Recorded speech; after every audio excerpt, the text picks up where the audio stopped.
को जय मसीह की। प्रभु यीशु मसीह के मधुर नाम में शालोम। आज का वचन पाया जाता है रोमियो 12 उसके 1 और 2 में, जहाँ पे वचन कहता है, इसलिए हे भाइयों, मैं तुमसे परमेश्वर की दया स्मरण दिलाकर विनती करता हूँ कि अपने शरीरों को जीवित, पवित्र और परमेश्वर को भावता हुआ बलिदान करके चढ़ाओ। यही तुम्हारी आत्मिक सेवा है। और इस संसार के सदृश ना बनो, परंतु तुम्हारे बुद्धि के नए हो जाने से तुम्हारा चाल चलन भी बदलता जाए, जिससे कि तुम परमेश्वर की भली भांति और सिद्ध इच्छा अनुभव से मालूम करते रहो। प्रियो, ये वचन हमको स्पष्ट करता है कि हमको कैसे परमेश्वर के काम को करना है, कैसे अपने जीवन को पवित्र बनाना है और हम परमेश्वर को क्या भेंट दे सकते हैं।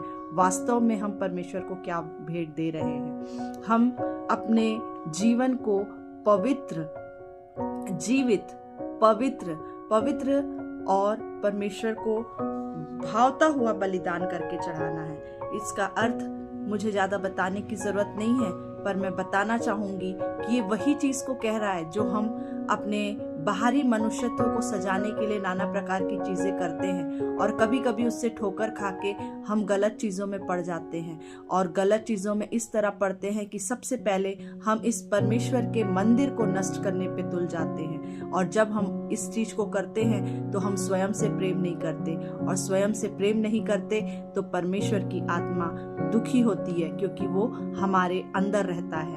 प्रियो, ये वचन हमको आगे बताता है कि इस संसार के सदृश ना बनो, परंतु तुम्हारी बुद्धि के नए हो जाने से तुम्हारा चाल चलन भी बदलता जाए। जब प्रियो हम अपने आप को परमेश्वर को जीवित, पवित्र और भावता हुआ बलिदान करके चढ़ाते हैं तो परमेश्वर उसे स्वीकार करता है और हमको नई बुद्धि, एक नई ऊर्जा के साथ आगे बढ़ाता है। और जब वो हम और उस दौरान जो घटनाएं घटती हैं उससे हम अनुभव से सीखने पाते हैं कि परमेश्वर हमारे जीवन से क्या चाहता है।